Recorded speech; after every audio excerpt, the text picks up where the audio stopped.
Welcome back, family. My name is Jenny Gaston, licensed professional counselor, and we're going to continue our hashtag Monday Menopause series. Why? Because life does not end with my period, okay? Listen, we're here trying to bring awareness to menopause, and so thank you so much for all your support. I see the comments, I see the likes, and it's much appreciated. The last video was on HRT, but I felt like that topic is so robust and I wanted to give you a part 2. And I'm not gonna front like I have all this memorized. Listen, I have my notes here, so every now and then I'm gonna be looking down. I apologize, but it is so much information and I wanna make sure I give it to you accurately, okay? So let's get right to it. Now, overall, HRT is a treatment option for perimenopause and menopause. Again, it's an option. There's various options like herbs, considering your diet, and so forth. And I have videos on those topics as well. And it's not for everyone. You want to make sure you double check with your doctor before considering it, right? I don't want you to say, well, Jenny told me to. I'm gonna be like, boo, no, I did not. But anyway, what is HRT? For those who are just tuning in, HRT is hormone replacement therapy, okay? And the purpose of HRT is to get the hormones back into our bodies after it starts to decline. And I apologize, my little one, yes, you may go upstairs. Yes. All right, listen, this is real life. For all the moms out there, shout out to the moms. I'm not even gonna edit that part because listen, I'm a real human being. I have a family support, so if you haven't subscribed already, subscribe, okay? Yes, because I found out only 1/3 of my followers are subscribers, so support your girl. Now we're going to continue. Yes, HRT comes in various forms, but you're either going to get HRT in estrogen form or estrogen and progesterone, okay? Not birth control, it's not testosterone, and it's not DHA. I have to put that out there. Now, those options are good for certain conditions, but sometimes people think that HRT is birth control. It's absolutely not. Now, we're going to talk about the different treatment options. The first one is Primeran. And if you know your Greek and Latin, right? What does it stand for? Pregnant mare urine. Yes, you heard right. Okay. Primeran is a form of estrogen treatment that is derived from pregnant horses' urine. And some doctors may not prescribe this type of HRT because they believe it's unethically produced. Now, we're going to talk about also the price. Primeran tends to be more expensive. All right. Number 2, let's go talk about synthetics. Synthetics are like estradiol, okay? And this is another option that is you can get in generic form, so it may be more cost friendly, and it contains both estrogen and progesterone as well. Who should take estrogen versus estrogen and progesterone? Well, the question is, do you have a uterus? Okay, if you say yes, I have a uterus, then you need both estrogen and progesterone. All right, if you don't have a uterus, then you can take only estrogen. Again, double check with your doctor as always. So, as you know, HRT comes in the forms of pills, oral estradiol, right? And it comes in multiple strains, but there is one risk factor with pills. It can increase your chance of blood clot. So if you're like, yeah, I don't want to deal with that risk factor, then you want to think of considering, if you're interested in HRT, taking it through the skin, which is called Transdermal. What are those options? I'm glad you asked. So transdermal options comes in patches, gels, vagina rings, which is really good for those who constantly have UTIs, pallets. But notice that the pallets usually are not covered by insurance because they're sold in like compound pharmacies, okay? Now, you may be asking, when can I start? I'm interested in HRT. When can I start? There's like not a magic number. It's all about your, the word is coming to me, symptoms. It's all about your symptoms, all right? So someone in their late 30s may have symptoms of perimenopause, and somebody else in their mid 40s to early 50s, all right? And so if you're not sure what those symptoms are, I do have a video that we can link to discuss those symptoms, okay? So make sure to watch that, take notes, and journal. This is why journaling is key, y'all. But yeah, some doctors will tell you you have to get blood tests run and all these procedures. Not necessarily. If you can document your symptoms and say, these are my symptoms, then you are good to go because you are the expert of your body. Many times, especially as women and women of color, when we say that we're in pain, when we say that we are having these symptoms, sometimes we're not really believed, and that can be challenging.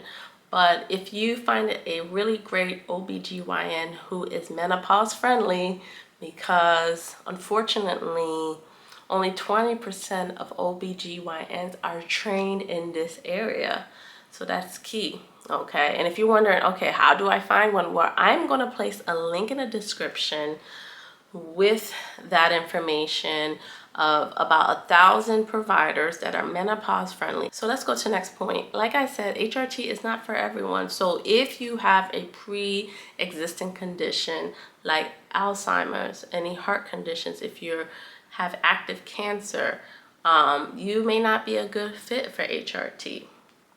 Always consult with your doctor. Now, before you schedule appointment with a gynecologist, like I said, make sure they're HRT friendly. And it was actually Dr. Mary Claire who curated this list. So I'm going to share this list in the description, and definitely check her out because she also has a lot of content on YouTube. Yes, we got to support one another as women. Absolutely. Now, how long should you take our HRT? So let's say if I'm in my mid 40s and I decide to take it, when should I stop? Well, the North American Menopause Society says that you can take it for 10 years or longer. But there's some individual who like, listen, this benefits me. It's not creating any risk factors. So I'm gonna ride this train. I'm gonna take it as long as I can. And you can now because there's more research out there. Back in the day, like, and my kids, that's a meme. Back in my day.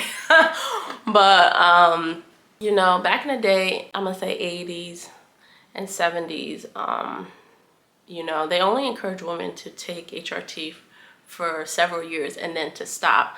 But they noticed that shift, right, was actually not really good, right? And so we're gonna take a little break here.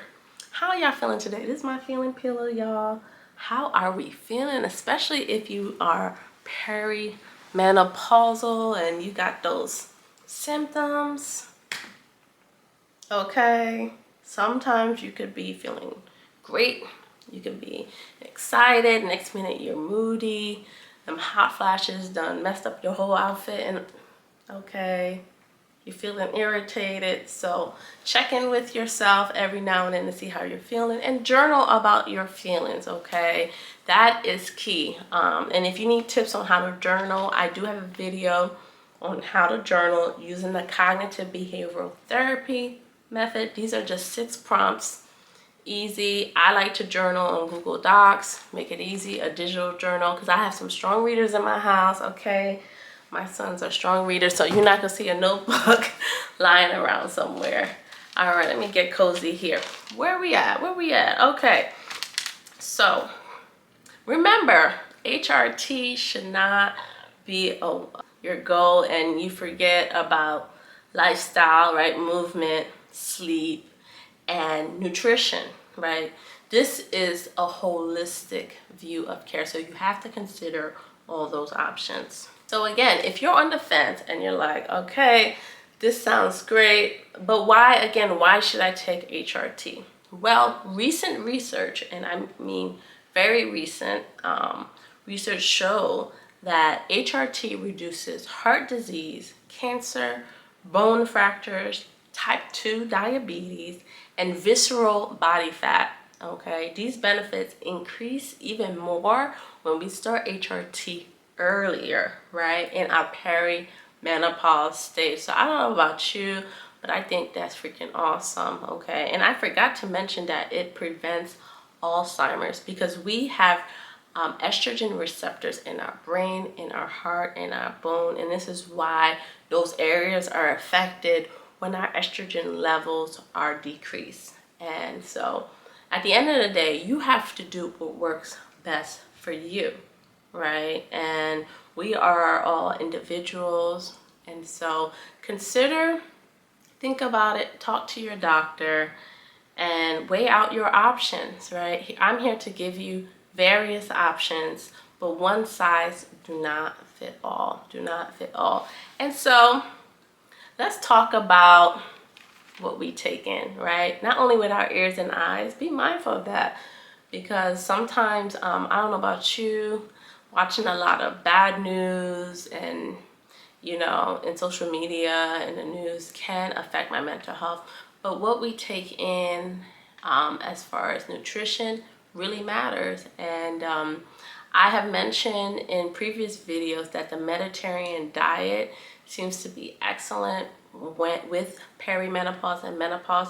But there's another diet that has shown to be very effective, and it's called the Gaston diet. Okay, this diet is something I want to talk about next time, because it may not be something that you're even heard of or familiar with. And if you're familiar with it already, good job, great for you. But this might be new. And so how similar it is to the Mediterranean diet, what are the differences, and is this something that will work for your lifestyle?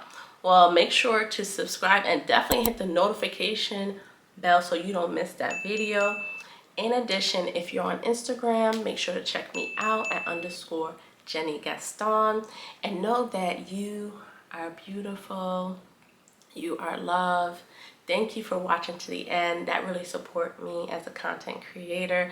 Comment on what you're gonna take away with you today, what you learned, and please share this video with someone else, especially another woman, or dude, yeah, so we don't suffer in silence. Because listen, I had to share some of this information with my husband because it was important for him to know what I'm going through so he can support me better.